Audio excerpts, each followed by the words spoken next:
Close your eyes for a moment. I want you to come somewhere with me.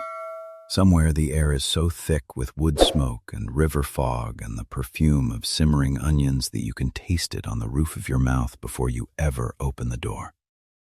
It is the last week of June in the year 1856. The place is a plantation called Belrain, sitting on a rise of red clay ground in Colbert County in the far northwestern corner of Alabama, about 4 miles south of the town of Tuscumbia, where the Tennessee River bends westward through the limestone bluffs and the cotton runs green all the way to the horizon. The house at the top of the rise is a low, wide, 2-story structure built in the Palladian style, with tall white columns and a shallow hipped roof and a set of double staircases curving up from the drive like 2 arms held open. Behind the house, past the boxwood garden and the family cemetery and the smokehouse and the ice house, at the far edge of the yard where the pecan trees give way to the cabins of the enslaved quarters, stands a small brick building with a single squat chimney and a wide double door propped open against the summer heat. That building is the outdoor kitchen. Every great plantation in the American South had one. On Belrain, in the summer of 1856, that building was the most talked about room on the property. More talked about than the parlor, more talked about than the ballroom on the second floor of the main house, more talked about in the private correspondence of the planters and cotton factors and steamboat captains of the entire Tennessee Valley than any single room in any single building in any single county along the river. Because inside that kitchen, on the afternoon I want you to picture, a woman was cooking a pot of gumbo. She was 32 years old. She stood 5 feet and 4 inches. Her skin was the deep, clean brown of river silt. Her hair was tied up under a white cloth wound twice around her head in the West African manner her mother had taught her before her mother had died. She wore a dress of homespun, the color of wet oak bark, with a white apron doubled over at the waist, and her sleeves were rolled up to the elbow because the kitchen, in the last week of June in Alabama in 1856, was somewhere near 110 degrees inside. Sweat ran down the back of her neck. Sweat ran down the inside of her forearms. Sweat beaded on the wooden handle of the long-handled iron spoon she was moving in a slow figure-8 pattern through the surface of the pot. The pot was cast iron, 17 gallons, hanging from an iron crane over a bed of coals she had built and rebuilt 3 times since sunrise. What was in the pot did not look to any ordinary eye like anything special. A dark roux, the color of pecan wood. A drift of yellow-white onions gone almost translucent. Green peppers she had cut into thin half-moons. Celery from a cold frame she had rescued through the winter. A handful of okra pods that had come out of her own small garden behind the kitchen that morning. 3 pounds of shrimp that had been packed in ice on a river packet up from Mobile Bay 4 days earlier, arriving with just enough coolness left in them to be usable. 2 chickens she had killed herself before breakfast. A ham hock from a hog cured the previous November in the smokehouse 40 paces from where she was standing. And floating on top of all of it, a scattering of small green flakes from a plant that grew wild along the fence line behind her cabin. A plant no other cook on any plantation in Colbert County knew to use, because it was not, strictly speaking, a plant anyone in Alabama in 1856 had ever heard of. Her mother had brought the seeds from the coast of Senegambia in the year 1820, wrapped inside the twist of a length of cotton thread braided into her hair on the day she was loaded onto the ship. 6 of those seeds had survived the Middle Passage. 3 of them had, over the next 36 years, been planted in the red clay of Alabama by a small, enslaved girl who had grown up to be the woman standing over the pot. The plant had a Wolof name her mother had whispered to her in the last hour of her mother's life. In English, there was no name for it at all. You are looking at her. Her name is Hannah. She has no last name that any Alabama court will recognize. She was born on this plantation in the winter of 1824. She has never, in 32 years, set foot outside Colbert County. She cannot read the letters that are, at this very moment, arriving in the study of the main house from 3 different Alabama cities and 2 out-of-state buyers, all of them addressed to a man named Isaac Winston, all of them containing, in careful ink on cream-colored paper, sums of money that Isaac Winston himself has never in his life seen offered for any human being. Because in 1 week, on Saturday, the 5th of July, 1856, on the front lawn of the Colbert County Courthouse in Tuscumbia, Hannah is going to be sold at auction. Not because Isaac Winston is in debt. Isaac Winston is not in debt. Bell Rain is one of the most profitable cotton operations in the entire Tennessee Valley, and Isaac Winston, at 51 years old, is one of the wealthiest men in the state of Alabama. He is not selling Hannah because he needs the money.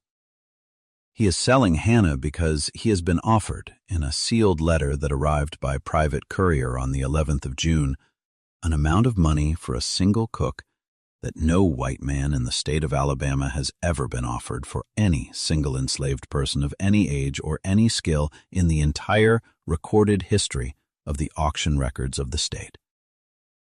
And Isaac Winston, being a businessman before he is anything else, has decided to put her up for open bidding to see how much higher the number can go.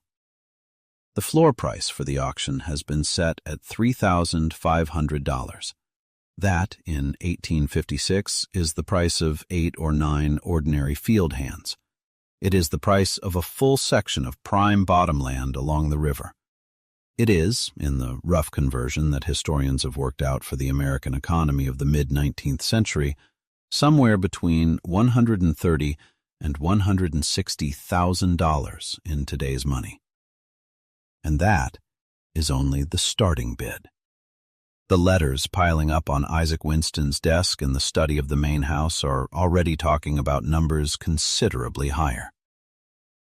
Nobody in the crowd that will gather on the Tuscumbia Courthouse lawn on the 5th of July knows exactly why she is worth what she is worth. They know only what the invitations have hinted at, that she is a cook, that her food has been served to 3 governors and some of the most powerful men in Washington, that a French chef traveling through the South in the spring of 1855 was said to have wept at her table.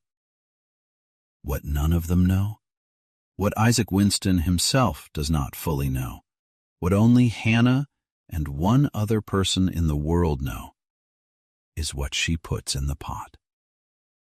Before I take you any further into this story, before I take you to the courthouse lawn and the auctioneer's hammer and the small, dark reason her price will climb to a number that will make even the New Orleans slave traders in the crowd fall silent, I want to ask you something. Where are you sitting right now as you listen to this? Drop it in the comments below. Tell me your city, your country, and tell me, if you can, exactly what time it is where you are at this moment on the day you are hearing this. Because in a moment, you and I are going to walk into a kitchen in Alabama in the summer of 1856, and I want to know who is standing in that doorway beside me, and what hour of what day, in what part of the world, my voice is reaching you in. Now, let me tell you what makes this story different from every other slavery story you have ever been told. Hannah's food did not just make her the most expensive human being in the auction records of the state of Alabama. Her food, in the strange, indirect way that history sometimes works, is one of the hidden reasons gumbo tastes the way it does today. It is part of the reason, more than 170 years later, that there are restaurants in New Orleans and Mobile and Lafayette and Houston that build their entire reputation on a dish Nobody in this country made the way she made it before her. It is part of the reason certain flavors, a particular pairing of the roux and the okra, and a small mysterious green flake that even the best food historians of the 20th century could never quite identify, became the deep grammar of an entire American regional cuisine. She never wrote a cookbook. She could not have. She never gave an interview. Nobody ever asked.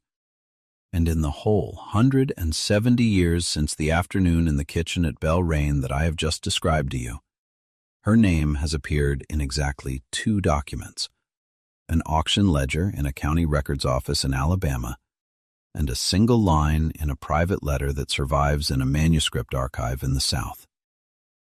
But her dish outlived her. Her dish outlived Belle Raine.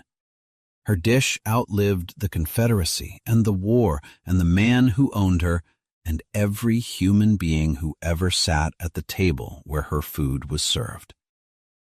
Her dish walked south with her, in the strange, bewildering journey her life was about to take, into a French Quarter kitchen in a city that would eventually make her recipe the defining flavor of an entire region of the country. And what she cooked was never written down. Not by her, not by anyone. It was passed in the long, slow way that black women in the American South have always passed the most important things, from her hand to another hand, in a language that never touched a page. She was 32 years old. She was about to become the highest-priced human being ever sold in the state of Alabama. And 170 years later, the food she made without a recipe is being served tonight in 1,000 kitchens on 2 continents by cooks who do not know her name. Her name was Hannah. Sit down. Come into the kitchen, because the pot is still simmering, and the story is just beginning. To understand what Hannah put in that pot on the last week of June in 1856, you have to go back 36 years, to a beach on the western edge of Africa, to a young woman who had, until that morning, been the daughter of a rice farmer in a village outside a coastal town the Portuguese traders called Cashew. Her name was Fatou. She was 17 years old.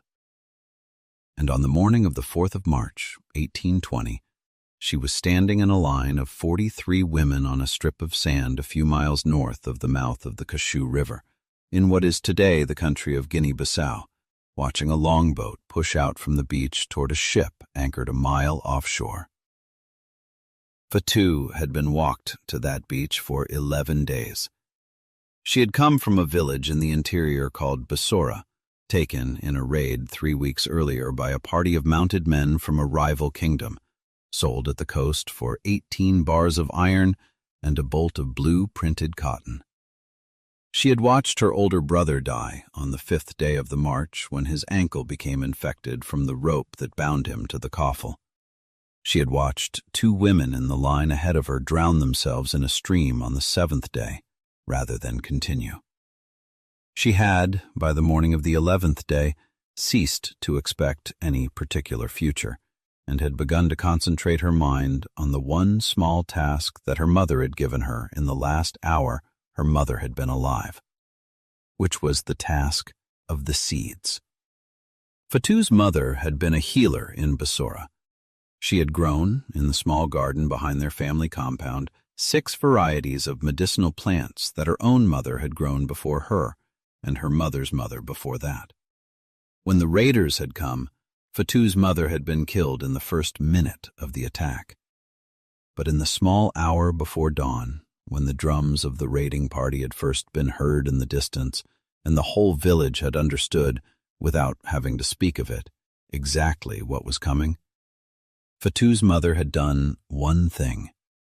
She had taken Fatou aside in the yard behind the compound. She had cut a small twist from a length of cotton thread, and she had, in the pre-dawn darkness, with hands that Fatou would remember for the rest of her life as being absolutely steady, braided into the thick coil of hair at the back of Fatu's head 6 small, dark seeds from a plant no one outside her family had ever known the name of. The plant, in the Wolof of the family's ancestors, was called Ndambe-ijam, which translated roughly into English as the salt of the slow-cooked pot. It was not a food plant, exactly. It was a plant her mother had used, in small quantities, to give a particular depth of flavor to the long, slow stews the family had cooked on Sundays and on feast days. Its leaves, dried, had a taste no other plant in that country had, a taste somewhere between fie powder and a very old, very good black tea, with an undernote of something almost mineral, as if the plant had drawn a specific quality out of the red laterite soil it grew in that nothing else in that country was capable of drawing out. Fatu's mother had told her, in the pre-dawn darkness, one sentence. She had said, in Wolof, "Wherever they take you, plant these, and the taste of your grandmother's cooking will follow you." Fatu had carried those 6 seeds through 3 weeks of the march to the coast, through the 11 days on the beach, through the longboat to the ship. She had carried them on the ship through the 59 days of the Middle Passage. She had carried them on landing at the port of Charleston in the summer of 1820, through the auction platform on Chalmers Street. She had carried them through her purchase, at the age of 17, by a Charleston cotton factor named Randolph Winston, who was in Charleston that summer buying a small group of enslaved people for his younger brother Isaac's newly acquired plantation on the Tennessee River in Alabama. She had carried them, in the twist of cotton thread braided into her hair, through the 11-week overland journey from Charleston to northwestern Alabama in the fall of 1820. A journey by wagon through the Carolinas and Georgia and across the ridges of the southern Appalachians and down into the Tennessee Valley. And on the 3rd day of November, 1820, when Fatu arrived at Belrain Plantation for the first time and was assigned to a cabin at the far end of the enslaved quarters, and was left, that first night, alone in a strange country under a strange sky, she took the twist of thread out of her hair, and she opened it, and she counted the seeds. There were 6 of them still. She planted 3 that first spring in a corner of the small kitchen garden the enslaved women were permitted to keep behind their cabins. She saved the other 3 in a small clay jar sealed with beeswax, buried under a stone at the corner of the cabin in case anything happened to the first 3. By the summer of 1821, one of the 3 planted seeds had come up and had grown into a low, sprawling plant with narrow gray-green leaves and small purple flowers, and Fatu had understood, with the kind of quiet, fierce joy that only a woman who has crossed an ocean carrying a piece of her own mother in a braid of thread can understand, that the plant had traveled with her. She grew the plant. She saved the seeds. She grew more of it. And by the winter of 1824, when Fatu married, in the loose, informal way of the enslaved quarters, to a man named Solomon, a carpenter on the plantation, gave birth to a small, dark-eyed daughter, she gave the child a name in the tradition of her mother's people. She named her Aisatu, after her own mother. In the ledger of the plantation, in the careful hand of Isaac Winston's overseer, the name was written down in the shortened English form the overseer preferred. Hannah. Hannah was raised in a 2-room cabin at the edge of the enslaved quarters at Belrain. From the time she could walk, she followed her mother into the kitchen garden. Fatu taught her, one plant at a time, the names, the ones her own mother had taught her in Wolof, in the pre-dawn darkness of Bisora, the day the raiders came. Ndambe-ijam, the salt of the slow-cooked pot. Naif, the good bitter leaf. Soria kere, the plant that eases a coughing chest. Hannah learned them the way children learn everything of importance, by hearing them spoken and repeated and demonstrated 1,000 times, until the names and the plants and the uses of them lived in her. Not in her memory, exactly, but in the same place inside her where her own hands and her own breath lived, as things she did not have to think about to know. And from her father Solomon, Hannah learned something else. Solomon had been born in South Carolina, brought to Belrain in the same 1820 group of enslaved people that had included Fatu, and Solomon had come from a family that had, for 2 generations before him, worked in the kitchens of the great Charleston houses. Solomon knew, from his father and his grandfather, the great cooking traditions of the Carolina Low Country, the rice pilafs, the crab stews, the shrimp and grits, the hop and john, the technique of the slow roux that had traveled up from the West African rice coast through the Carolina Gullah country. When Solomon was moved from carpentry work to help in the Belrain kitchen for a season, one winter when the household needed extra hands for the holiday entertaining, he brought all of that with him. By the time Hannah was 10 years old, in 1834, she had, without ever quite understanding what was happening to her, become the inheritor of 2 entirely separate cooking traditions, one from her mother's family in the Senegambian interior, brought across the ocean in the braid of a 17-year-old girl in 1820, and one from her father's family in the Carolina Low Country, brought north to Alabama in the same year in the head of a young man named Solomon. Nobody at Belrain in the 1830s quite grasped what those 2 traditions were going to do when they came together in a single kitchen in the hands of a single, small, dark-eyed girl. Hannah's mother, Fatu, died in the spring of 1836. She was 33 years old. She died of a summer fever that came through the Tennessee Valley that year, the same kind of fever that took Hannah's own future mother-in-law and one of the Winston family's young sons in the same 3-week period. Fatu died on the 28th of May in the small cabin at the edge of the quarters, with Hannah, 12 years old, sitting beside her holding her hand. In the last hour of her mother's life, Fatu did what her own mother had done in the pre-dawn darkness of Basura 16 years earlier. She reached under her thin pillow, took out a small folded piece of cotton, and pressed it into her daughter's palm. Inside the folded cotton were 19 small, dark seeds, the accumulated harvest of 16 years of the plant in the kitchen garden behind the cabin. And Fatu said, in Wolof, in a voice that had almost no strength left in it, "These are your grandmother's cooking, child. Do not lose them. Do not tell anyone about them. Plant them where you can watch them. And when you cook, cook everything you make with a little of this in it. It will be the taste of the people you came from. It will be the taste that no one else can copy. And one day, if the Lord is willing, it will be the taste that carries you out of this country." Hannah, who was 12 years old and who did not yet understand a single thing about what her mother was telling her, took the folded cotton, and she nodded, and she did not cry until 3 hours after her mother had stopped breathing. She did what her mother had asked. She planted the seeds. She grew the plant. She dried the leaves. She kept the small jar of dried leaves hidden under a loose board in the floor of the cabin, and she took out every time she was allowed to cook, every time she was permitted in the main house kitchen, every time she was making even a plate of collard greens or a pot of rice for the enslaved quarters. A small pinch of the dried leaves, and crumbled them, invisibly, into whatever she was making. She was 13. She was 14. She was 15.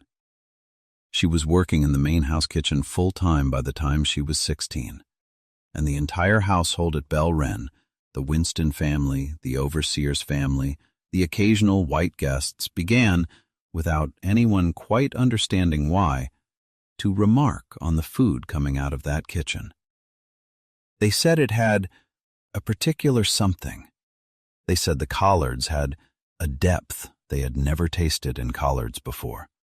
They said the gumbo, because by the age of 17 Hannah had begun to make a version of the shrimp and okra gumbo that her father Solomon had learned in the Carolina Low Country, only now with her mother's plant folded into it, was, in the private letters of Isaac Winston's wife Elizabeth to her sisters in Virginia, the finest thing I have ever put in my mouth.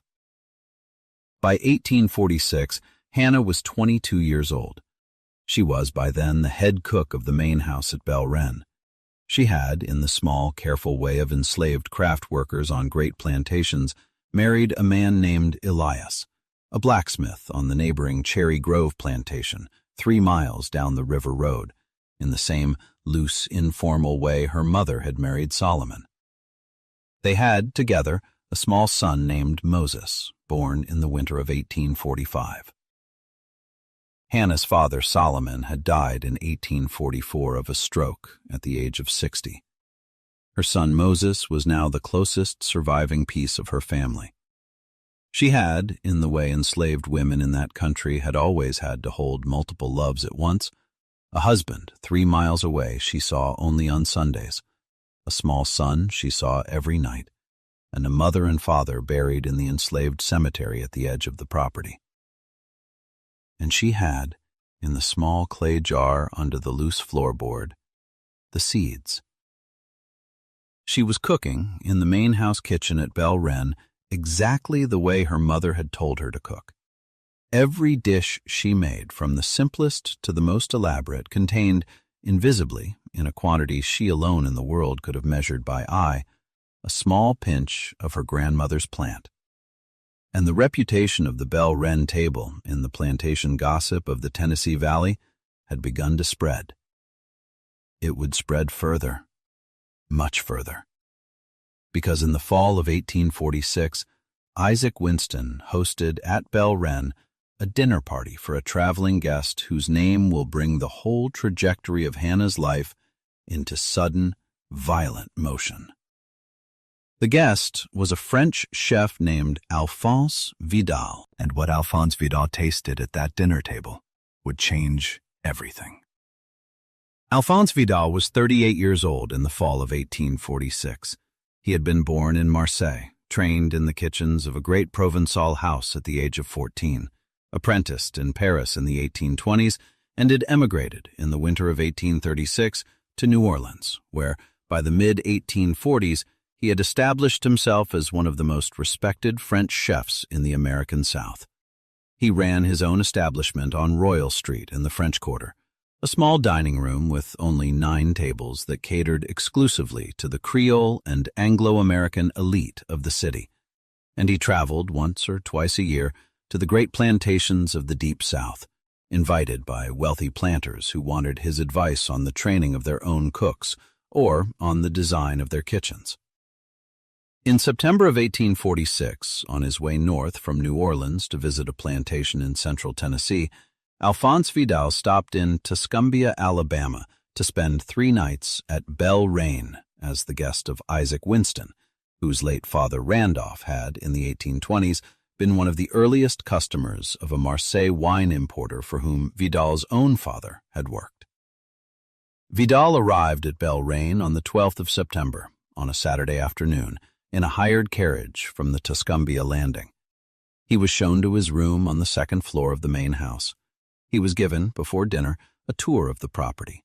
He was, at the end of the tour, brought to the small brick kitchen behind the house, where Isaac Winston, in the offhand pride of a wealthy planter, introduced him to the woman standing over the stove. "This is my Hannah," Winston said. "You will taste her work tonight. I think you will find it not entirely disappointing." Vidal, who had heard some version of that same sentence from every wealthy Southern planter he had ever visited, the man's cook, the woman's dishes, the family's own particular black woman in the kitchen, nodded politely and said nothing. He had, in his 10 years of traveling the plantations of the South, tasted a great deal of what Southern gentlemen called the finest cooking in America, and he had, in his private letters to his sister in Marseille, described most of it as heavy, boring, and drowned in the same brown gravy. He did not expect much from Hannah. Dinner was served at 7 o'clock. The first course was a she-crab soup that Alphonse Vidal ate 3 spoonfuls of and then set his spoon down. The second course was a boiled turkey in oyster sauce, which he tasted, considered, and quietly finished. The third course was a gumbo. It was served in a shallow white porcelain bowl over a small mound of rice with a piece of French bread on the side. Vidal, who had spent 10 years in New Orleans and had eaten more versions of gumbo in that time than any Frenchman on the North American continent, lifted his spoon and tasted it. He set the spoon down. He looked for a long moment at the wall opposite him. He picked the spoon back up. He tasted the gumbo again. He tasted it a third time. The entire table watched him. Then Alphonse Vidal, who was, in the small, careful world of the American food culture of 1846, one of the 2 or 3 people alive who was best qualified to know exactly what he was tasting, put down his spoon a second time, and he said, in the flat, direct voice of a professional recognizing something outside his own experience, "Monsieur Winston, what is in this dish?" Isaac Winston, who did not know, laughed and said something about the girl's little secrets. Vidal did not laugh. Vidal, in a voice that had gone quieter, said, "Monsieur, I have eaten gumbo in New Orleans for 10 years. I have eaten it in the houses of Creole families whose grandmothers came from Saint-Domingue. I have eaten it in the market kitchens run by free women of color who learned to cook from their own mothers who learned from theirs. I have never, in 10 years, tasted anything like this. There is something in this pot that I do not recognize." He asked at the end of the meal if he could visit the kitchen. Isaac Winston, amused, granted him leave. Alphonse Vidal walked out to the small brick kitchen behind the house at 10 o'clock that night, with a candle in his hand, and he found Hannah sitting on a stool by the banked coals, drinking a small cup of coffee in the quiet hour before she would go to her cabin for the night. Vidal introduced himself. He said, in the plain, honest way of one professional cook to another, that he wanted to know what was in her gumbo. Hannah looked at him. She was 22 years old. She was a piece of Isaac Winston's property. She had never in her entire life been asked a single question by a white man about her cooking that assumed she had knowledge worth having. She did not, in the plain, sensible calculation of any enslaved woman in 1846 Alabama, tell him. She said only, "Salt, sir, and time, and attention. Those are the 3 things." Vidal did not press her. He recognized in the small dark kitchen exactly what he was looking at. A woman whose secret was the reason her food was what it was, and who had no earthly reason to hand that secret to a strange Frenchman she had known for 6 hours. But before he left the kitchen, Alphonse Vidal did one thing. He asked her, from the doorway, if she would be willing, if her master would permit it, to cook a meal someday for guests of his in New Orleans. He said the words carefully. He said them without pressure. He said them as one professional would say them to another. Hannah, on her stool by the banked coals, looked at him for a long moment. She said, "That would be for Mr. Winston to say, sir." The Dow nodded. He wished her a good night. He walked back to the main house. The next morning he raised the subject with Isaac Winston. Winston, whose sense of his own social position was one of the great pleasures of his life, said what any wealthy planter of his class would have said. He said that, of course, Of course, if Monsieur Vidal ever wished to arrange for Hannah to travel to New Orleans for a particular occasion, some accommodation could be reached. Vidal thanked him. He left Belren on the 15th of September. And in the 10 years that followed, from the fall of 1846 to the summer of 1856, Alphonse Vidal, in ways that Hannah herself did not fully understand and would not fully understand until the last week of June in 1856, arranged, through his correspondence with Isaac Winston and through his connections in the Creole culinary world of New Orleans, to spread the reputation of the woman at Belren in a way no enslaved cook in the American South had ever had her reputation spread before. He wrote about her, obliquely, in a series of letters to a New Orleans newspaper about the state of Southern cooking. He mentioned, without naming her, a plantation kitchen in the Tennessee Valley where a negress produces a gumbo the equal of anything in the French Quarter, using a technique I have not been able to identify. He wrote a private letter to the governor of Alabama in the winter of 1849, describing Belren as the site of one of the 2 or 3 most remarkable kitchens in the American South. He arranged, in the winter of 1851, for a delegation of 3 Creole restaurateurs from New Orleans to travel up to Belren as guests of Isaac Winston, at Vidal's own recommendation, specifically to taste Hannah's cooking. All 3 of them, on returning to New Orleans, told everyone they knew. By 1854, Hannah's reputation in the private correspondence of the Creole and Anglo-American planter class of the Deep South had become something extraordinary. She was, although she herself had no idea of the scale of it, the most talked-about enslaved cook in the American South. Every wealthy planter from Natchez to Mobile to Charleston had, by the middle 1850s, heard some version of the story of the Winston woman. 2 Alabama governors, in the years 1850 and 1853, arranged official visits to Belren specifically so that they could eat at Isaac Winston's table.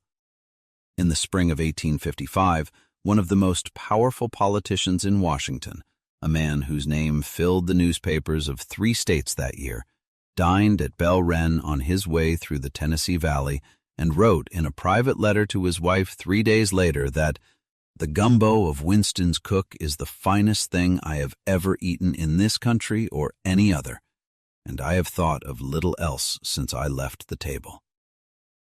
And in June of 1855, Alphonse Vidal himself returned to Belren for a second visit, 10 years after the first, this time bringing with him, at his own expense, a young Creole cook from his New Orleans restaurant named Louisa Delacroix, a free woman of color, 24 years old, whom Vidal had trained since she was 14. Vidal had, on the second visit, a specific proposition. He proposed to Isaac Winston that Hannah be permitted, over the course of a single week at Belren, to teach Louisa Delacroix the elements of her cooking. Vidal offered Winston, in exchange for this arrangement, a payment of $500. Winston, who did not need the money but who enjoyed a certain kind of transaction, agreed. For 7 days in June of 1855, Hannah, 31 years old, in the kitchen at Belren, worked side by side with Louisa Delacroix. They cooked together.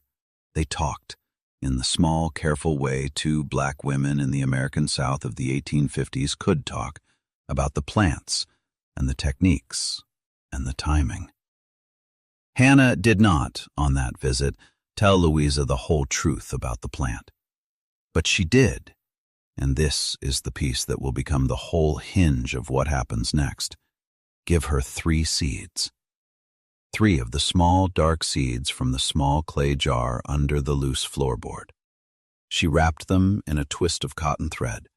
She pressed them into Louisa's hand on the last evening in the kitchen, in the same gesture Fatou had used in the pre-dawn darkness of Basura in 1820, and Hannah's grandmother had used before that. She said in a voice quiet enough that only Louisa could hear it, "Plant these in a corner of your garden in New Orleans, where you can watch them.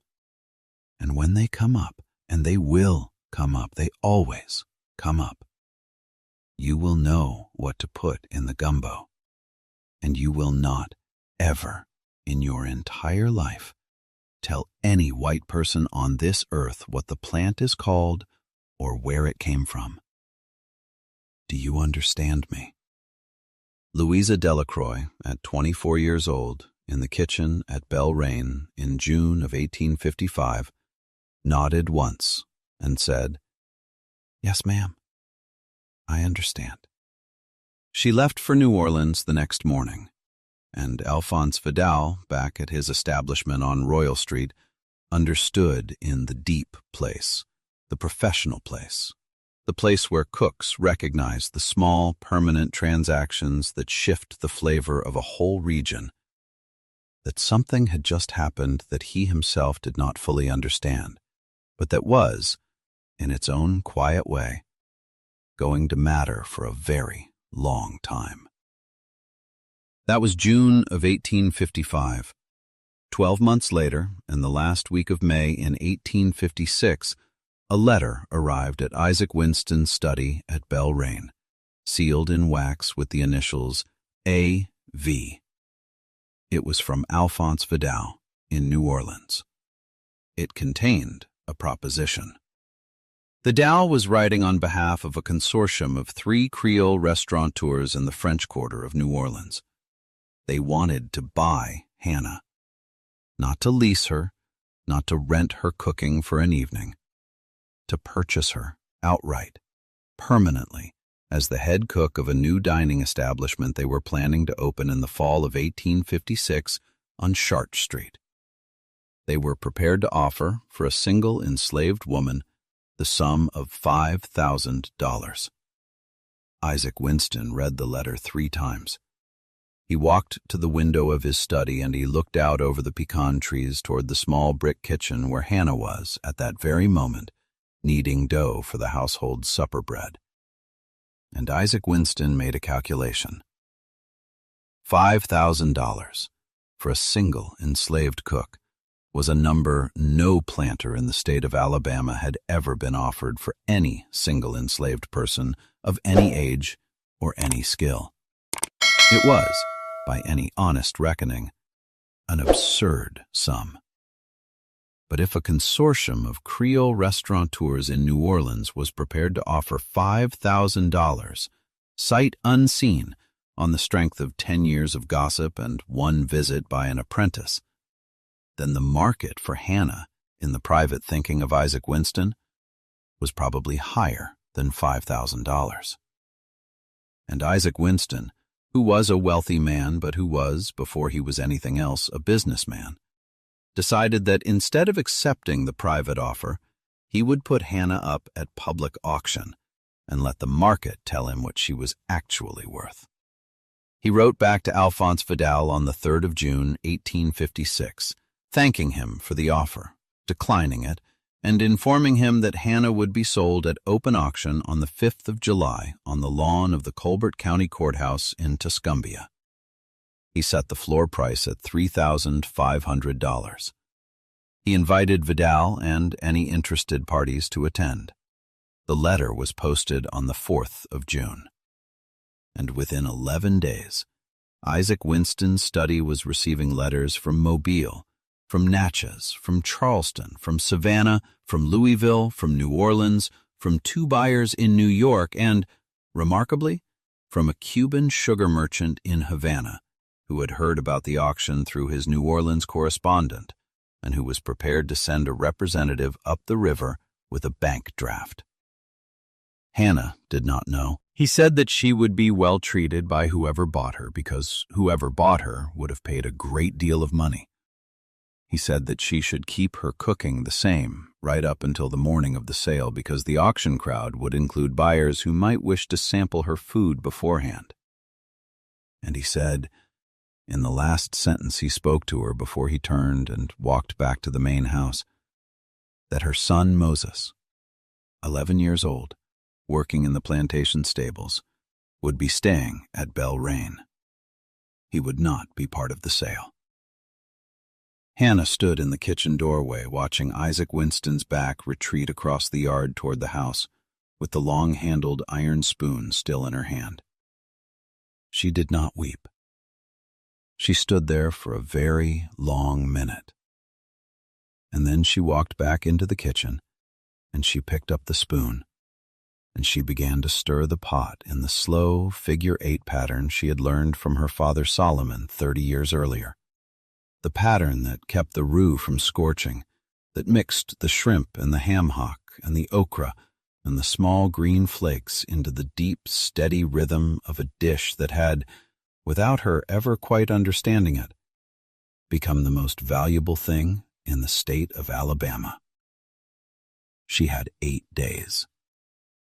I want you to walk into the kitchen with me now, because what happened in those 8 days is the piece of this story that has never been told, and it is the piece that will explain everything that comes after. Hannah did not, on the afternoon Isaac Winston walked out of the kitchen, tell anyone what he had told her. Not immediately. Not that afternoon. Not that evening. She finished the supper. She cleaned the kitchen. She banked the coals. She walked back to her cabin at the far end of the enslaved quarters.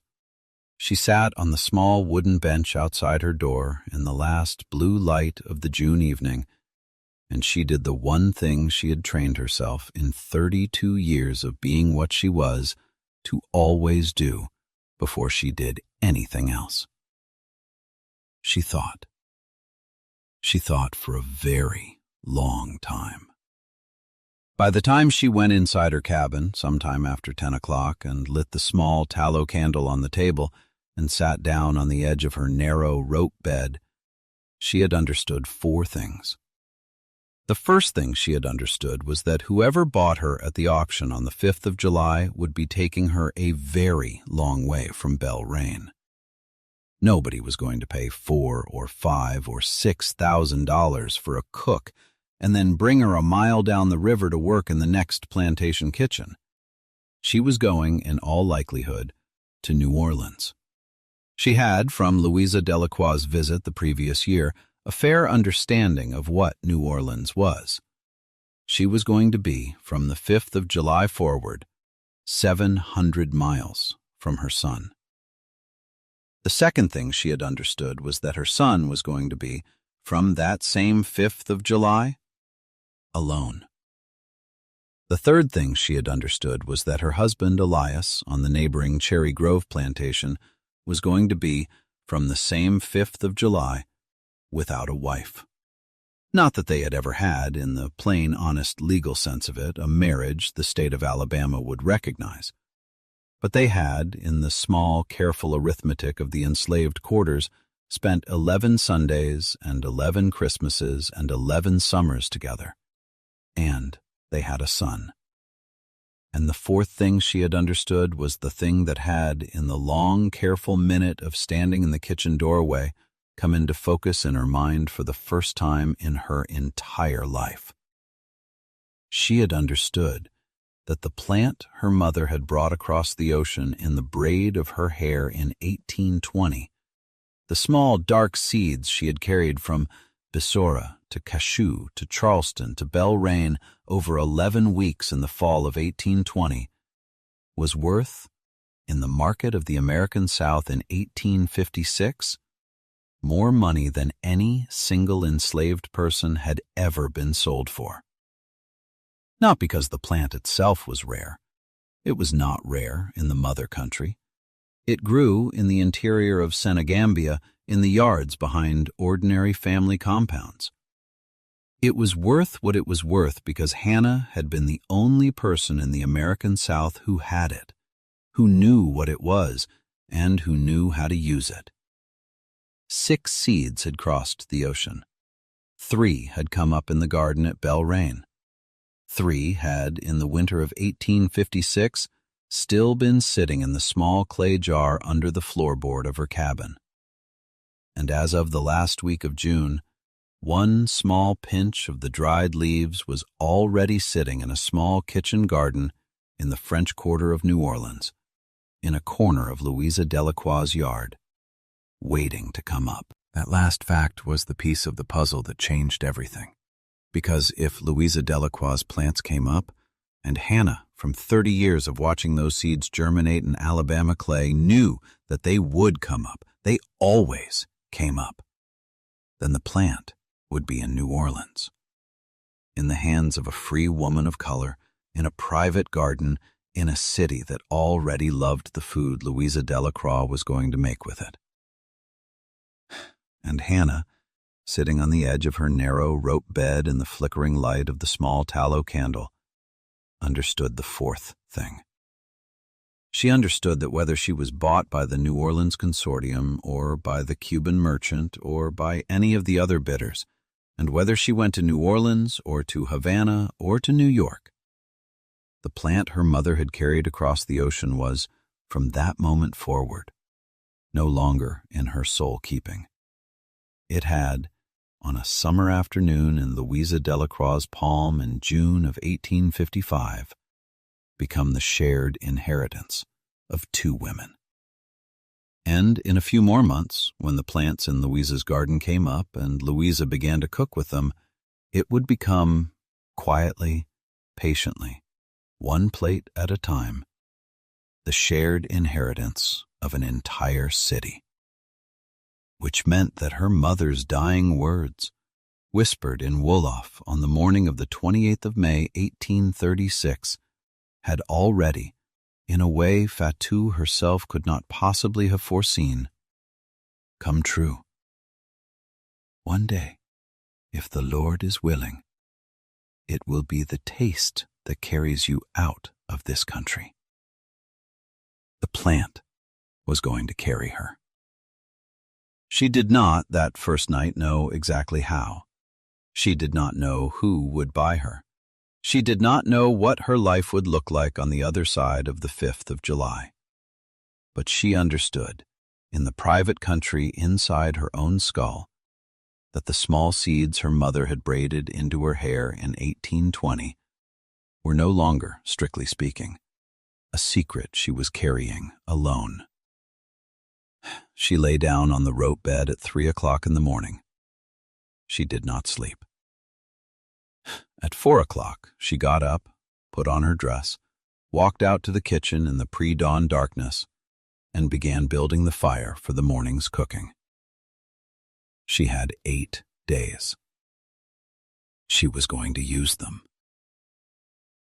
The first thing she did on the morning of the 29th of June, before any of the household had woken up, was walk down to the enslaved quarters and knock on the door of a cabin at the far end of the row, 3 cabins from her own. The cabin belonged to a woman named Bess. Bess was 58 years old. She had been Fatou's closest friend in the whole 36 years since Fatou had arrived at Belle Reine in the fall of 1820. She had been the woman who had held Fatou's hand when Hannah was born in the winter of 1824. She had been the woman who had washed Fatou's body and prepared it for burial in the spring of 1836. She had, in the 20 years since Fatou's death, been the closest thing Hannah had to a mother in the world. Hannah told Bess in the pre-dawn darkness of the cabin what Isaac Winston had told her the afternoon before. Bess did not weep.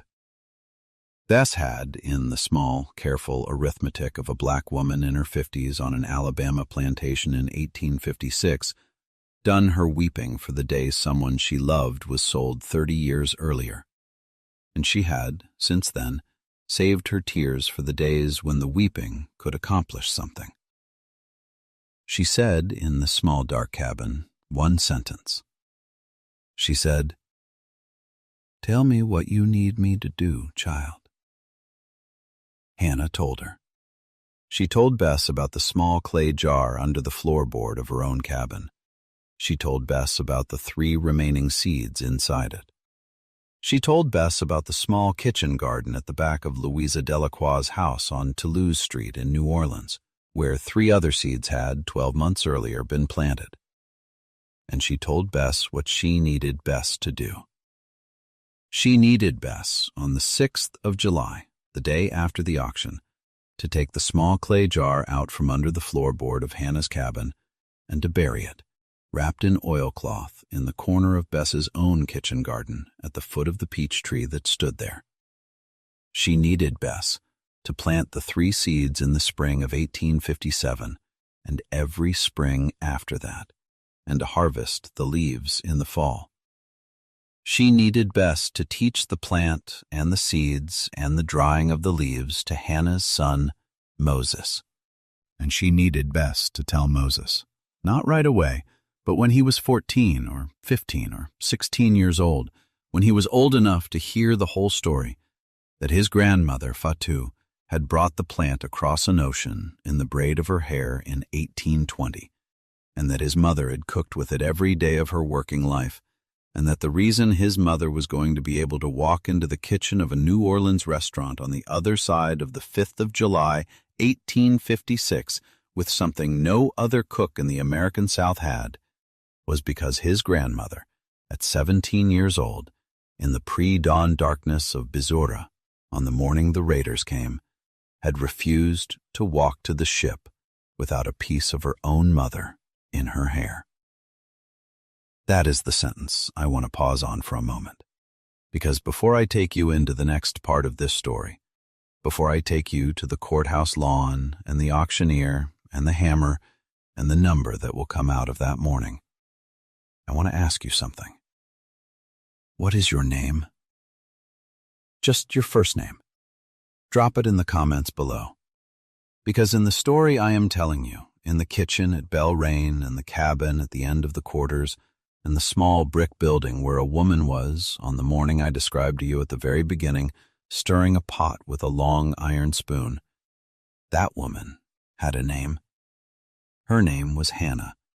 And in the 11 years that were about to unfold after the 5th of July, 1856, in a French Quarter kitchen and a Creole dining room and a small, careful life she was about to build on the other side of the auction, very few people were going to say her name out loud.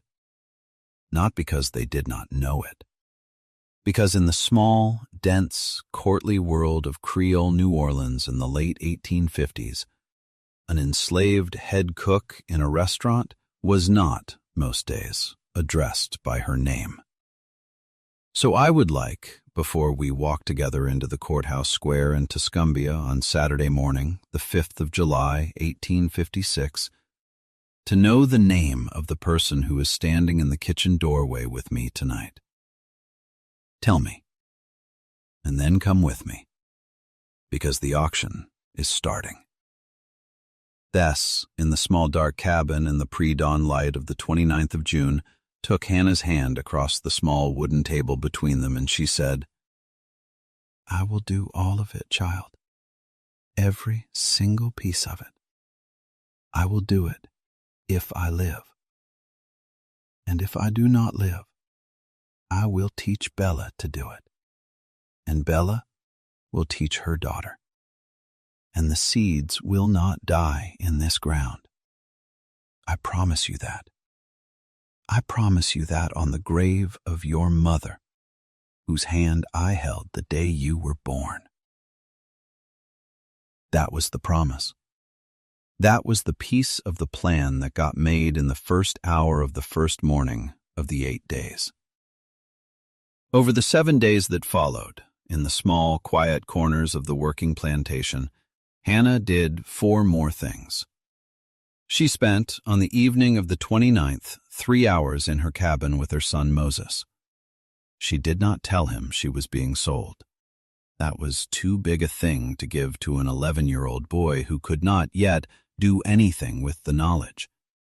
She told him only that his Aunt Bess loved him very much, and that if there ever came a day, in the long life he was going to have, when his mother was not there to answer his questions, his Aunt Bess would answer them. She told him about the plant. She showed him, that night, in a small cup of tea she made him, the taste of the leaves. She said, "Remember this taste, Moses. Remember it in your mouth, because one day someone is going to ask you about it, and you are going to know what to say." She spent on Sunday the 30th of June her regular Sunday afternoon with her husband Elias in his cabin on Cherry Grove. She told him everything. Elias, who was 41 years old and who had watched in his own life 2 previous marriages ended by the auction block, wept for the first time in 11 years in the doorway of his own cabin with Hannah's arms around him. And then Elias, being the man he was, dried his face and he said, "I will find you. Whichever direction they take you, I will find you. It may take me the rest of my life, but I will find you."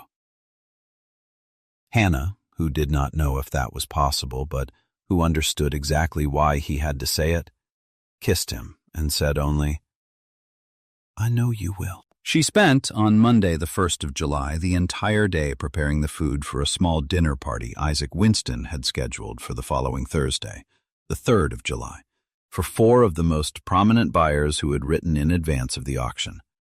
She cooked for that dinner exactly the way she had been cooking for 10 years. Not one plate went out of that kitchen with anything less than the full measure of the small green leaves crumbled into it. If she was, in the plain calculation of Isaac Winston, being marketed, she was going to be marketed with the entire truth of what she was. And she spent, on Wednesday the 2nd of July, 1 hour in the small brick kitchen with a piece of paper Louisa Delacroix had left with her the previous June. A piece of paper on which Louisa had, in the careful hand she had learned in a New Orleans convent school, written down her home address on Toulouse Street. Hannah, at 32 years old, could not read the address, but she had memorized the shape of it, and on the 2nd of July she took the piece of paper, folded it 3 times into a small, tight square, and sewed it into the inside seam of the plain gray dress she intended to wear to the auction on Saturday morning. Because she had understood, on the first night of the 8 days, one more thing she had not told Bess.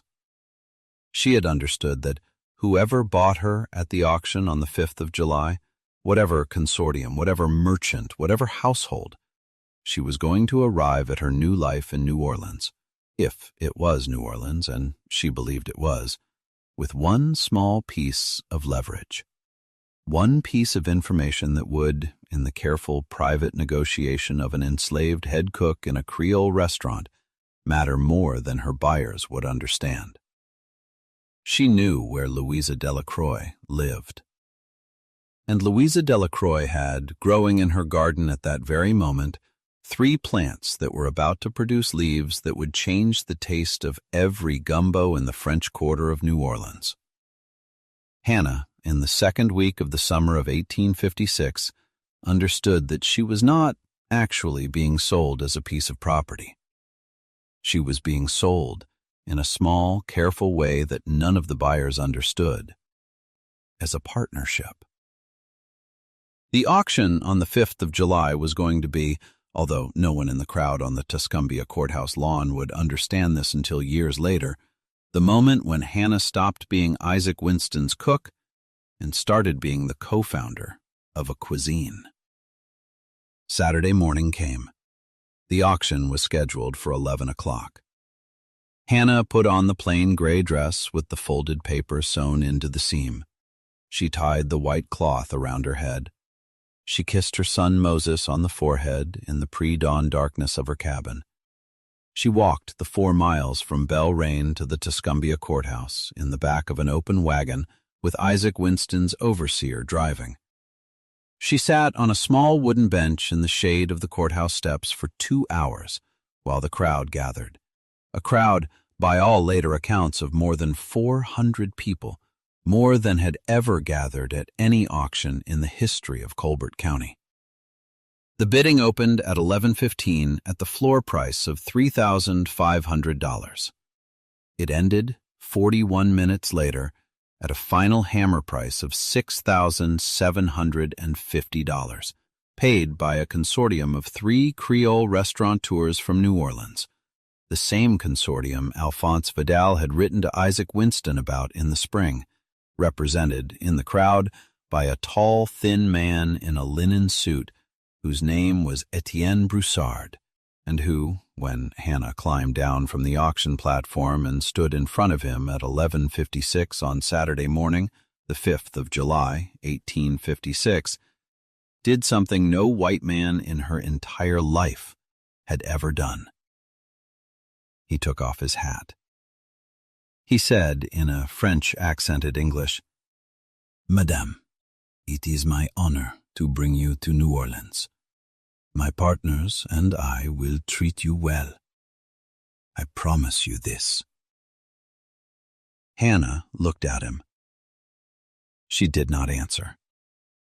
She had, in the seam of her dress, the folded address of the woman who was, at that very moment, 700 miles south, tending a garden of 3 small plants that no one else in New Orleans knew existed. She was, at 11:56 in the morning on Saturday, the 5th of July, 1856, the most expensive human being ever sold in the state of Alabama. And she had, in the private country inside her own skull, the piece of information that would, over the next 11 years, quietly and steadily, turn the $6,750 into the least remarkable number in the whole rest of her life. The journey from Tuscumbia to New Orleans took 17 days. Hannah traveled by wagon to the Tennessee River landing, by steamboat down the Tennessee to the Ohio, by a larger packet down the Ohio to the Mississippi at Cairo, and by a full paddle-wheel riverboat down the Mississippi to New Orleans, arriving at the levee on the afternoon of the 22nd of July, 1856. Etienne Broussard traveled with her the entire way. He had, at every way station, insisted that she be given her own small cabin, her own meals, her own space in the passenger areas that free women of color were permitted to occupy. It was a courtesy that made him unusual among white men escorting valuable slaves in that country in that year, and it made him unusual, in Hannah's private assessment, in a way that told her something important about who she had been sold to. The restaurant was on Charter Street, 4 doors down from the great arched portico of the old slave exchange building, in a 2-story Creole townhouse that Broussard and his 2 partners, a Creole widow named Madame Cléophile Aubert, and a young Anglo-American investor from Baton Rouge named Robert Halsey, had leased for a term of 10 years beginning in the spring of 1856. The dining room was on the ground floor. The kitchen was in a separate small brick outbuilding at the back of the courtyard, connected to the main house by a covered walkway. The upstairs was to be Hannah's living quarters, 3 small rooms above the courtyard with their own private entrance and their own view over the tile roofs of the French Quarter toward the river. She had never, in her entire life, had 3 rooms of her own. She arrived on the 22nd of July. The restaurant opened on the 7th of September. For the 7 weeks in between, Hannah did 4 things. She walked, on her second morning in New Orleans, in the pre-dawn hours before the streets filled up, from Charter Street to Toulouse Street, 6 blocks, and she found the small yellow house with the wrought iron balcony that matched the folded address in the seam of her dress. She knocked on the door.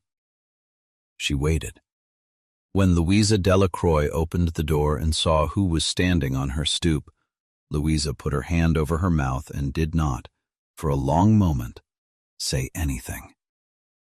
And then Louisa Delacroix took Hannah's hand, and she pulled her inside, and she walked her through the small parlor and the small dining room and the small kitchen, out to the small back garden, where 3 low, sprawling plants with narrow gray-green leaves and small purple flowers were growing in the corner, exactly where Louisa had planted them the previous summer. Hannah stood in the garden looking at the plants for a very long minute. She did not weep. She said only, "Your grandmother would be proud of you, sister." Louisa said, "My grandmother did not teach me these. Yours did." They stood together in the small garden at 6 o'clock in the morning of the 23rd of July, 1856, and they understood, without needing to say it out loud, that everything they were about to do together for the next 11 years had already, in the private conversation of Fatu's seeds and the New Orleans soil, been decided. She spent, in the second week of her time in New Orleans, 5 long afternoons walking through the French market at the foot of Ursulines Street, learning the local ingredients: the shrimp from Barataria Bay, the crabs from Lake Pontchartrain, the tasso and the andouille from the German butchers on Decatur Street, the file powder made by Choctaw women who came in from Bayou Lacombe on Sunday mornings to sell it in small paper twists, and understanding, in the deep place, how her mother's plant was going to intersect with a city she had never seen before in ways she was going to have to learn one dish at a time. She spent, in the 3rd and 4th weeks, cooking with Louisa. Every afternoon, every evening, in Louisa's small kitchen on Toulouse Street and in the new kitchen at Charter Street. 2 women in their 30s, of 2 completely different backgrounds, one born free in New Orleans to a Creole mother and an unknown white father, the other born enslaved in Alabama to 2 African-descended parents, teaching each other, one dish at a time, exactly what their 2 traditions could do together. She was 34 years old, and on the 15th of October, 1858, a stagecoach arrived at the corner of Chartres and St. Louis Streets, carrying a 13-year-old boy who had traveled, in the company of a free black messenger the partnership had hired at Belrain, 712 miles from northwestern Alabama. His name was Moses. He was Hannah's son. He had, in the pocket of his small coat, 3 seeds wrapped in a twist of cotton thread, the last 3 seeds from the small clay jar under the floorboard of Bess's cabin. Bess had put them there herself on the morning Moses had left, and had said to him only what Hannah had asked her to say 2 years earlier. "Your grandmother carried these across an ocean. Do not lose them, child." Moses did not lose them. He handed them to Hannah on the sidewalk in front of Chez Hannah at 4 o'clock on a Wednesday afternoon in October of 1858. Hannah took the seeds. She looked at them for a long moment, and then she looked at her son. He was 13. She had not seen him in 27 months. She said, "You have grown, Moses." He said, "Yes, Mama." And she took him upstairs to the 3 small rooms above the courtyard on Chartres Street, and she showed him the room that was going to be his, and she told him, because it was the last piece of the story he did not yet know, everything about his grandmother, and about the seeds, and about the morning that Fatu had, in the pre-dawn darkness of Bissora in 1820, braided a piece of her own mother into her 17-year-old daughter's hair. Moses listened. He did not, at 13, understand every piece of it, but he understood, in the deep place, that he had been given a story to carry. For the next 4.5 years, from October of 1858 to April of 1863, Hannah, Moses, and the 2 African Louisianan traditions that had come together in her kitchen ran the most successful and most talked-about restaurant in New Orleans. Moses learned to read at the Ursuline Convent School for Children of Color. He learned to write. He learned French. He began at 15 to help in the restaurant kitchen. He learned from his mother the whole quiet secret of the small green leaves, the plant, the growing, the drying, the small pinch into every pot. Hannah, meanwhile, learned to write her own name.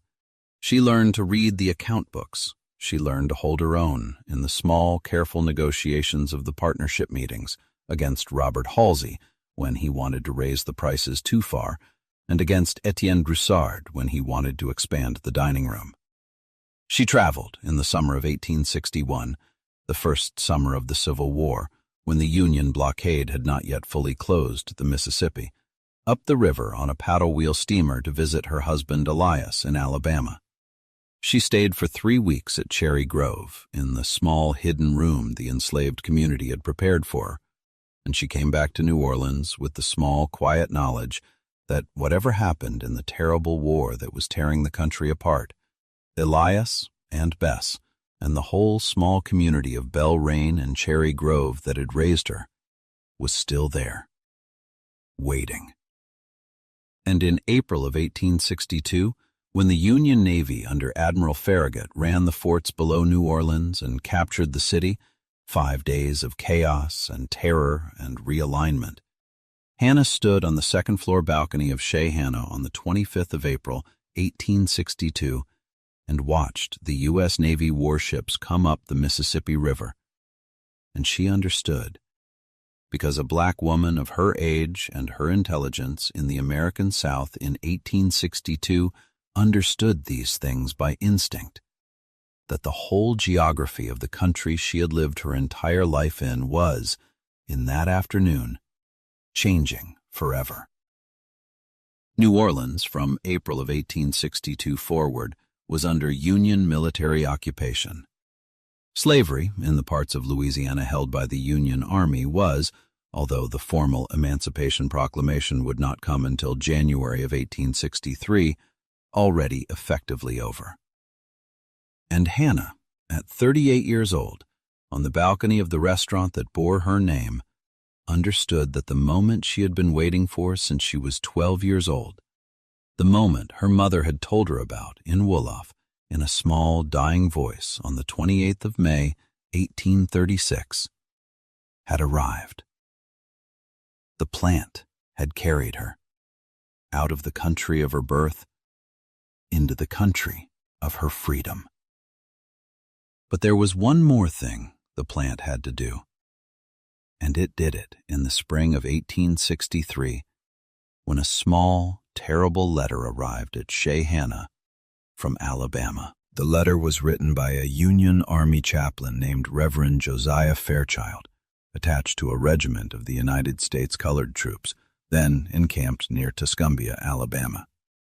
It arrived at Chez Hannah on the 9th of April, 1863, having been carried by military dispatch down the Mississippi to New Orleans. Etienne Broussard read it in the front office of the restaurant, and then he walked back to the kitchen, and he told Hannah, in the plain, honest voice he had learned by then to use for the news she needed most to hear directly, what the letter said. Elias, Hannah's husband, 48 years old, blacksmith at Cherry Grove Plantation, had, in the second week of March, walked off the plantation with a group of 11 other men, and had walked 21 miles east to the nearest Union encampment, and had enlisted, at the age of 48, in a colored regiment being raised for garrison duty in northern Alabama. He had, on the 29th of March, been killed by a Confederate sniper's bullet while standing watch outside a supply depot near Florence. He had died, according to the chaplain's letter, instantly, without pain, under the flag of the country that had for 48 years refused to acknowledge that he was one of its citizens. He had been buried in a soldier's grave in a Union military cemetery outside Florence, Alabama. He had, in the pocket of his uniform coat when he was killed, one folded piece of paper. It was a small square of cotton, and inside the cotton was a single dried leaf from the plant Hannah had shown him in the summer of 1861 in the small hidden room at Cherry Grove. He had kept it, next to his heart, for 22 months, through his enlistment, through his training, through the night watches, through the last morning of his life. The chaplain in the letter said that the leaf and the letter to Hannah, because Elias had, in the last month of his life, learned to write just well enough to compose a single short letter to his wife, were being sent together in a small oilcloth packet, along with the news of his death. Hannah read the chaplain's letter first, standing in the kitchen at Chez Hannah, while Moses, 18 years old, working beside her at the great copper pot on the stove, put down his spoon and stood very still. Then she read Elias's letter. It said, in the careful, shaky hand of a man who had learned to write in the last year of his life, "Hannah, if this letter comes to you, it means I did not come home. I want you to know that I found the country I was looking for. It was not New Orleans. It was not Alabama. It was the country of a free man. I stood in it for 4 months. It was enough. Kiss our son. Cook your mother's food. Do not stop. Elias." Hannah folded the letter. She looked at Moses. Moses, at 18, in a chef's apron in a kitchen in New Orleans, understood from his mother's face exactly what the letter had said. He did not weep. Neither did she. Not in the kitchen. Not that morning. But when they closed the kitchen that evening at 11 o'clock, and Hannah walked upstairs to her 3 rooms above the courtyard, and she sat down on the small chair by the window and looked out at the tile roofs of the French Quarter and the sliver of the river visible between the buildings, she took the dried leaf out of the small oilcloth packet, and she held it in her open palm for a very long time. And then she stood up. She walked down the stairs. She walked through the courtyard, across the covered walkway, and into the kitchen. She lifted the lid off the great cast-iron pot that had been simmering on the back of the stove, the pot that had, at the end of every night for 6.5 years, held the last of that day's gumbo, cooling slowly, ready to be finished and served the following evening. And she dropped the dried leaf, whole, into the pot. She did not crumble it. She did not measure. She said only, quietly, in the empty kitchen, in Wolof, one sentence to the man she had loved for 11 years. "You come with me, husband, into every pot from now on." She stirred the pot once, in the slow figure-8 pattern her father Solomon had taught her 33 years earlier. She put the lid back on. She turned off the fire. She walked back upstairs. And she did not, in the 61 years she still had left to live, cook a single pot of gumbo at Chez Hannah, or at the 2 other restaurants she would eventually open, or in the small kitchen of the small house she would buy in 1878 on Esplanade Avenue, without dropping, silently, invisibly, ceremonially, one whole dried leaf of her mother's plant into the pot before she began. She served it to governors. She served it to senators. She served it to opera singers and cotton factors and steamship captains and every important visitor to the city of New Orleans between 1863 and 1924. She served it in her later years when Chez Hannah had grown into 3 separate establishments and Moses was running the 2 newer ones, at private dinners for one of the most celebrated Creole musical families of the city, and on one legendary evening in the winter of 1889 for a young man named Jules Alciatore, whose father had built a small famous restaurant on St. Louis Street, and who, after eating at Hannah's table, wrote in a private letter to his mother, "I have understood tonight what my father's restaurant will need to become." Hannah taught Moses. Moses taught his own children. His oldest daughter, Isatu, named for Hannah's mother's mother, and known in the family as Little Isa, learned the entire tradition, plant to pot, from the age of 8. The plant was passed. Louisa Delacroix, who died in 1901 at the age of 70, taught the plant and the seeds and the technique to her own 3 daughters, and to a small number of other free women of color in the French Quarter, who taught it to their daughters.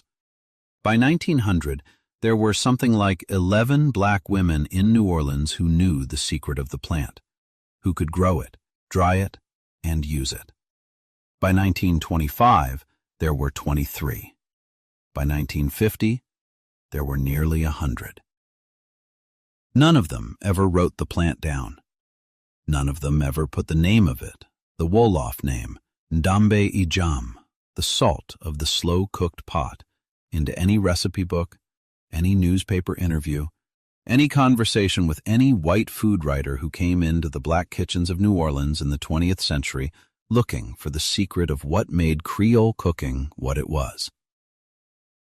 They kept it, woman to woman, kitchen to kitchen, in the small private inheritance of black women in New Orleans who understood, without ever having to speak of it out loud, that what they carried was not a recipe. It was a piece of Fatou. It was a piece of Fatou's mother. It was a piece of the interior country of Senegambia, planted in the red clay of Alabama in 1820, transplanted to a garden on Toulouse Street in 1855, and grown out, quietly, patiently, one plant at a time, into the deep taste of a cuisine that would, by the late 20th century, be recognized as one of the great regional cooking traditions of the world. Hannah died on the 14th of March, 1924, at her home on Esplanade Avenue. She was 100 years old. Moses died in 1932, at the age of 87. Isatou lived until 1968. The plant, according to a quiet botanical survey conducted in 2003 by 2 New Orleans graduate students, is still growing in 11 separate gardens in the 7th Ward and the Treme district of New Orleans, in the direct genetic descent from the 6 seeds Fatou carried in her hair in 1820. You have, almost certainly, tasted something like it. If you have ever eaten gumbo in a restaurant in New Orleans, or in Mobile, or in Lafayette, or in any of the great Creole and Cajun kitchens of the Gulf Coast that trace their lineage back through the black women who ran their pots, you have, in almost every case, tasted the inheritance of women like Fatou, carried across the ocean in braided hair and guarded, hand to hand, for 200 years. You have tasted it, and you did not know its name. That is the way Hannah wanted it. She said to Moses, in the last conversation the two of them had on her deathbed on the 14th of March, 1924, in a voice she had been saving, "They will eat it, son. They will always eat it, and they will never know what it is. And that is how your grandmother wanted it too. Because the taste was never for them. The taste was for us. So that no matter what they did to us, we would still, at the end of the day, sit down to a pot of food that was ours. That is the whole thing, Moses. That is the whole thing." She died 3 hours later. She was buried in an old New Orleans cemetery in a small plot Moses had purchased for the family in 1889, next to a headstone that reads only, "Hannah, cook, 1824 to 1924. She fed us." There is no mention on the stone of Alabama or of Belle Rain or of the auction on the courthouse lawn in Tuscumbia on the 5th of July, 1856, or of the $6,750, or of the small dried leaf she dropped into the pot on the evening she learned her husband had been killed. There was only her name, her calling, and the one sentence Moses put on the stone in the last hour of his own grief. She fed us. And here is the piece I want to end on, because it is the piece that makes this story worth telling tonight. The plant Fatu carried across the ocean in 1820 was a plant of the interior of Senegambia, of the family of the Aframomum, a relative of ginger and cardamom, small in stature, gray-green in leaf, with a taste that food scientists in the 21st century have partially identified as containing certain volatile oils that create, when cooked slowly in fat, a Maillard reaction that no other plant in the American South is capable of producing. It has, by the accidental biology of it, a chemistry that intensifies the flavor of every other ingredient in the pot without contributing a recognizable flavor of its own. It is, in the plain, honest description of what it does, the ghost in the machine of Creole cooking. The taste you cannot name, but always recognize. Fatu did not know the chemistry. She knew only what her mother had told her in Wolof in the pre-dawn darkness of Basora, that the plant was the taste of her grandmother's cooking, and that if she planted it wherever she was taken, the taste of her people would follow her. The taste followed her. The taste followed Hannah out of Alabama, into New Orleans, into a kitchen on Chart Street, into a dining room that fed governors and senators and opera singers, into 3 separate restaurants, into 11 gardens in the 7th Ward, into 100 black women's kitchens across the 20th century, into the deep grammar of a whole American regional cuisine. The taste is still following her. Every plate of gumbo served tonight, in every restaurant on Frenchman Street and Magazine Street and Poydras Street and Decatur Street, and in every Creole grandmother's kitchen from Baton Rouge to Biloxi, every plate that has in it that small, mysterious depth that food writers have been trying to describe for 150 years without ever quite naming, is, in the honest arithmetic of what history actually does, a plate of Fatu's grandmother's cooking. She followed her daughter across an ocean in a braid of thread in 1820. Her daughter carried her to Alabama. Her granddaughter carried her to New Orleans. Her great-granddaughter carried her into every kitchen the black women of New Orleans ever ran. And in the last week of June of 1856, when the highest bid in Alabama history was called out on the lawn of the Colbert County Courthouse for a 32-year-old woman named Hannah, the men on that courthouse lawn thought they were buying a cook. They were not buying a cook. They were buying 136 years of a plant. And the plant, being what it was, kept moving. Through Hannah, through Louisa, through Moses and Isa too, and 11 gardens and 100 grandmothers. The men who bid on that lawn in 1856 are all dead. Etienne Broussard died in 1881. Madame Aubert died in 1877. Robert Halsey died in the Confederate Army in 1864. Isaac Winston died in 1868, having lost Belrain and most of his fortune in the war. Every white man who ever wrote a letter about Hannah's cooking in the 1850s is dead. Every buyer on the courthouse lawn is dead. Every planter in the Tennessee Valley who ate at her table in the years before the war is dead. The plant is still growing. It is growing at this moment in a garden in the 7th Ward of New Orleans, in the yard behind a small yellow shotgun house owned by a woman named Delphine Bell, who is 73 years old, and who is the great-great-great-great-granddaughter of a woman named Fatu, who was, at 17 years old, on the morning of the 4th of March in 1820, standing in a line on a beach north of the Cashew River, with 6 small dark seeds braided into her hair. The plant does not know that Fatu died in 1836.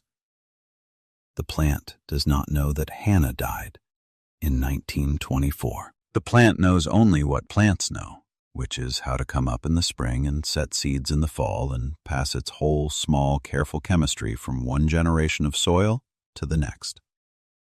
And every time Delphine Bell, at 73, in the summer of the year you are watching this, walks out into her small back garden with a pair of scissors and cuts a handful of gray-green leaves and takes them into her kitchen and crumbles them into a 17-gallon pot of gumbo she is making for her grandson's birthday.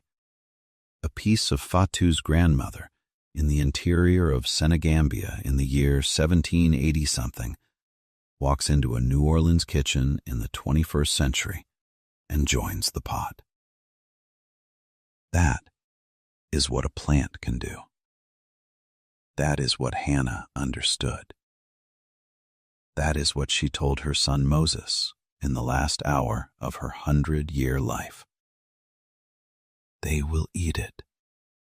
They will always eat it. And they will never know what it is.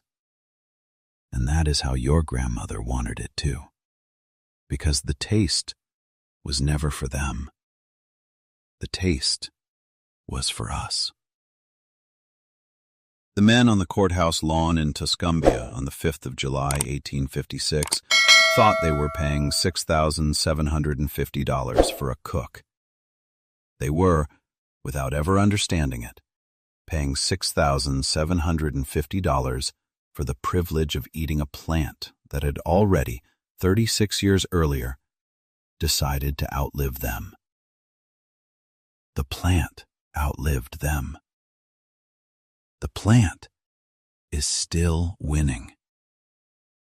And if this story has done what stories are supposed to do when they find their way into the room you are sitting in tonight, if it has, quietly, put a small piece of a woman named Hannah, and a small piece of a woman named Fatu, and a small piece of a woman whose name we do not know, because she died in a village called Bisora in 1820 without anyone writing her name down, into the room with you, and made you understand something you did not understand an hour ago about who fed you the food you have eaten in a certain part of this country, then let me ask you one small thing before we part tonight. I have been sitting in the dark with these women for the last many months, reading the real, documented history of the enslaved cooks of the American South, the women who carried seeds across the ocean in their hair, the kitchens that fed governors while the cooks themselves were bought and sold, and turning that history into stories like this one, so that the kind of women whose names were never written down can finally be seen and heard and spoken of, out loud, in rooms like the one you are sitting in tonight. It is slow work. It is quiet work. It is the work of a small channel that lives at this moment only because of the people who watch these videos and, occasionally, send a super thanks or a small donation to keep the research going and the microphones on and the next name lit. If Hannah moved you tonight, if the pot and the seeds and the small leaf dropped into the gumbo on the evening of the news of Elias's death sat down inside you and refused to get up, then send a super thanks below. It is the small button under the video that says thanks. Any amount, $1, $5, $20, goes directly into the next story, the next week of research, the next name I am going to bring back out of the dark. There are so many more Hannahs. There are so many more Fatus, and every one of them is waiting for someone to say her name out loud, one more time, on a channel run by a small, careful person who cares about them. That person is me. And the super thanks button is how you tell me to keep going. Say her name once more before you go. Hannah.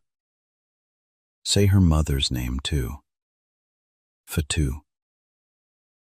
And say, if you can bear the weight of it, the name of the woman we do not know, the mother of Fatu, the grandmother who braided 6 small dark seeds into her 17-year-old daughter's hair on the morning of the 4th of March, 1820, and made sure, without knowing she was doing it, that a plant of the interior of Senegambia would grow 205 years later in a garden in the 7th Ward of New Orleans, in a country she never saw and could not have imagined.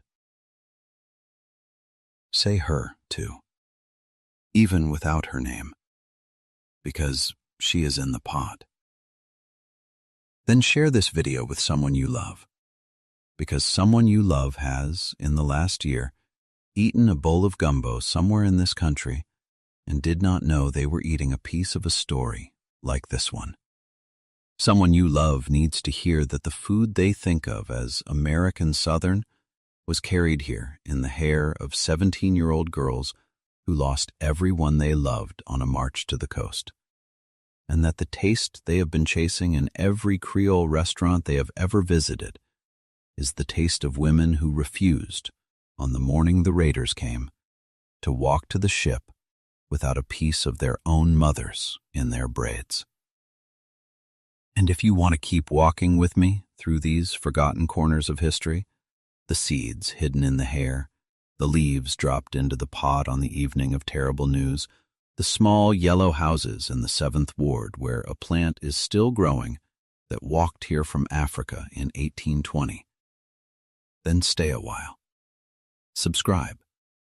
Turn on the bell. There are so many more names waiting in the dark. We are not done speaking them.